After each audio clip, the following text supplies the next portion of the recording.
On March 1st, 1968, students at Woodrow Wilson High School in East Los Angeles walked out. The 1960s was a tumultuous time in American history, with the Vietnam War persisting, the Civil Rights Movement, the Feminist Movement, the Environmental Movement, and the farm workers' strikes.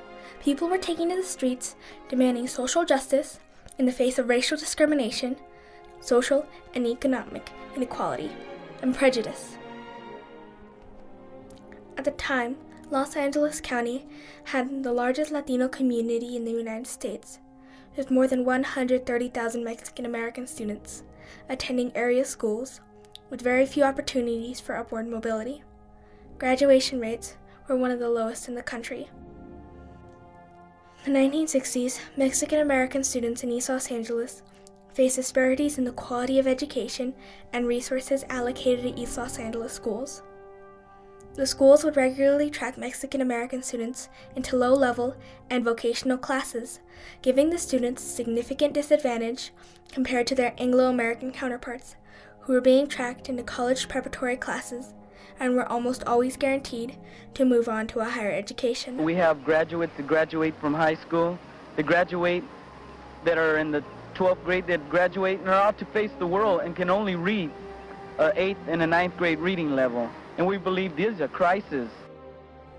3 of the high schools in particular had some of the highest dropout rates in the country: 57% at Garfield High School, 45% at Roosevelt High School, and 39% of students at Lincoln High School were dropping out before graduating. On average, more than 60% of the student body were not graduating from high school, and even less than 0.2% of Mexican American students completed college. What ended up happening is you end up getting these teachers who were underpaid, sent into these Latino neighborhoods or sent into these Mexican neighborhoods and told that they now have to teach this group that they have essentially been taught is inferior. And you have stories of kids whose teachers told them, you're too dumb to go to college, you might as well just go get a vocation, learn how to fix cars, because that's really what a lot of people thought that Mexican Americans and Mexicans were good for, was manual labor, service jobs, and it's not to say that those jobs don't have dignity and respect, but when you're told that that's all you can do and you're not allowed to be able to rise up and find what you're supposed to be doing, you're going to get a pushback, and that's what happened. 6 months prior to the walkouts, students had begun to form an organized plan to bring positive change to their schools. A committee was formed, comprised of mostly students, but it also included Salvador Castro, a Mexican-American teacher at Lincoln High School, who worked hard to educate the students about their heritage and who would be a source of motivation for the students. Most efforts executed at the time by the committee involved attempts in persuading the school board and principals to bring change, and to also bring awareness to the students about the treatments that they were being subjected to while attending the schools in East Los Angeles. When Wilson High School walked out, it took the committee by surprise. We hadn't planned on action this soon, and all of a sudden we have Wilson already walking out, Sal Castro had stated. In the span of a week after Wilson had walked out, the fire alarms rang at Garfield High School, and students walked out. Mita Cauron, a Garfield student, would later recall, "I remember looking at the clock that morning, and then the fire alarm bell went off, and we all walked out. I can't remember if we had planned the walkout, or if it was spontaneous. In any event, some of us on the strike committee decided that we would stay out and began calling on the students not to return to class." The Garfield and Wilson walkouts were not what Sal Castro had in mind when planning the walkouts. "What I really wanted," Castro wrote in his 2011 book, "was to bluff the school board and school officials. I wanted to use the threat of a mass student civil disobedience as a way of forcing them to listen to the kids and to change their attitudes and practices about our students." When Garfield and Wilson walked out, there went our bluffs. The walkouts started. When Garfield walked out, the police intervened and declared the walkouts were an unlawful assembly, and then proceeded to assault the students. Henry Gutierrez, a college student who aided the students in the protests, would later come to write the following statement. "At Garfield, approximately 2,700 students boycotted classes out of a total enrollment of 3,750. The walkout began with about 500 students during noon recess. Striking students lined both sides of the street in front of the school.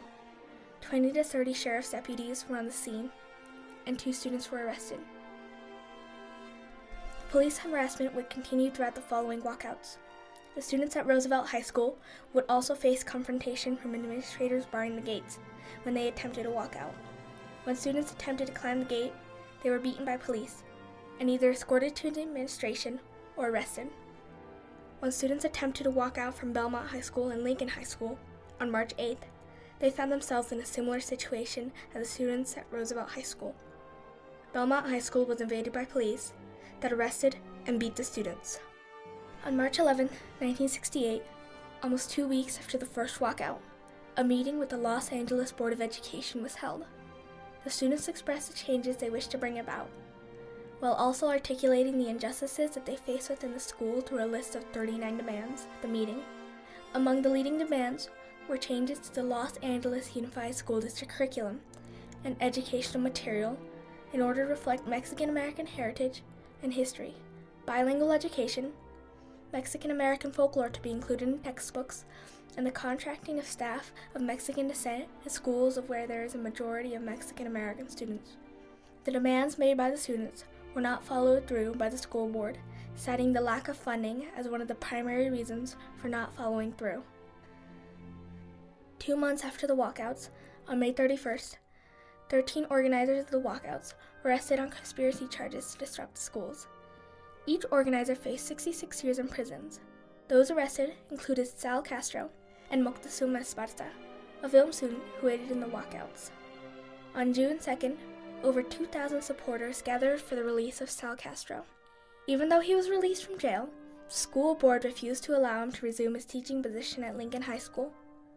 On October 3rd, after several protests against the school board's decision, he was reinstated as a substitute teacher before finally receiving a permanent teaching position at Belmont High School. After the walkouts, the students managed to change the instituted policies of the Los Angeles School District. Although the changes were not implemented right away, the atmosphere for a better education for Mexican American and other ethnic minorities gradually began to improve, with graduation rates rising to over 50%, and over 24% of students in East Los Angeles began earning college degrees. I think the most fruitful thing that came out of the walkouts is actually several things. One, students learned, you have an entire generation of Mexican American students that learned they could organize effectively to make change in their own communities. They gained a sense of pride in who they were that they never had before. They gained a sense of confidence. Beyond that, they also sparked massive walkouts throughout the Southwest and into Texas.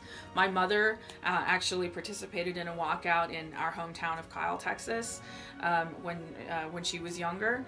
And aside from that, we had a huge rise in the number of Mexican American students who were able to go to UCLA.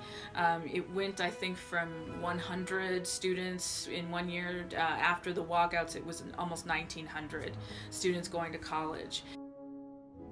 After 50 years of continuous struggle, Mexican American students have gained small steps in the direction of educational equality. Although it was a triumph for the students who walked out, today students in East Los Angeles and across the United States face adverse conditions similar to those encountered in 1968.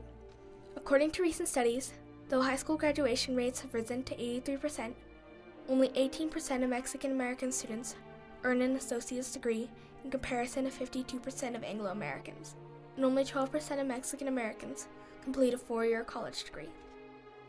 In the 2010 census, it was estimated that in 2045, Anglo-Americans would be a minority, and ethnic minorities would become the majority. Therefore, it is essential to provide foremost equality in the education for the future children of America.